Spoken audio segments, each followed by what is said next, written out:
This week I had the opportunity to talk with Canadian discus thrower Tyrell Mara on his pursuit to the 2020 Olympic Games. And in today's video, he talks about the importance of visualization in his training.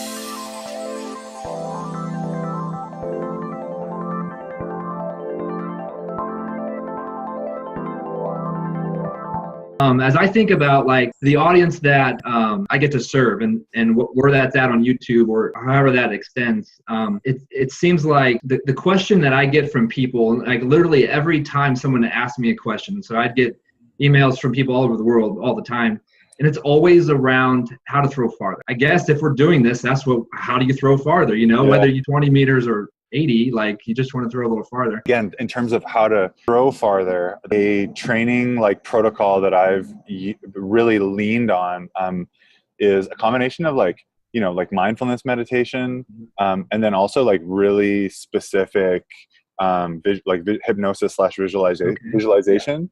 And it obviously there's a huge body of work there, like that is quite deep, and like the amount of research that's coming out around visualization, and like, if you can assume that as an athlete, as a discus thrower, that you can trust in the coach and the guidance that you're getting, which is a big assumption, right? And it's a big gap that I know you like, that's part of what you're filling. It's just a part of it.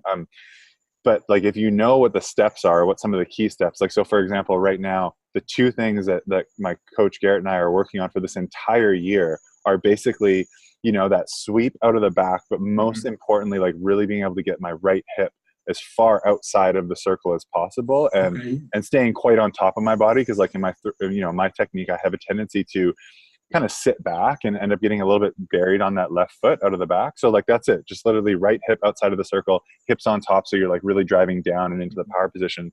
And then, this concept of, as I start getting into the power position, being able to really drive through, through the throw versus up. And like a cue for us that helps is being able to get my right foot and hip all the way around, but also driving my right knee down to my left foot. Because again, a tendency for me is just to like, I get so fired up in that power position that I end up jumping and kind of exploding, or just holding on to it. So with those two key technical concepts, and every day we're working through different cues of like how to really get my brain to understand it. But like, instead of going and draining my body with another throwing session every day, I can go, before I go to bed for 15 minutes and basically go through this process of, I worked with the top sports psychologist in Italy, a guy named Bruno De Michel, and he said it so simply, right? He's like, in our sports, like he was a fighter, like a taekwondo athlete, and he said, it's really similar. Like, we are just trying to recruit every single unit of attention in our entire body for like a 700 millisecond or 1.2 second period, and like, you need every unit of focus. Like you think about units of focus in your brain that are going around all over the place. And for that 1.2 seconds, it has to be all dialed into the throw. And you have to, basically go through that sequence of hundreds of cues and get all of them right. And the beauty of like, mindfulness meditation and visualization is that you can actually train that, you're basically training that. Like, how can I silence my mind and get rid of everything exactly how I want to do when I'm holding my discus and I'm getting ready to walk into the pit to do, to do my throw, the ring to do my throw.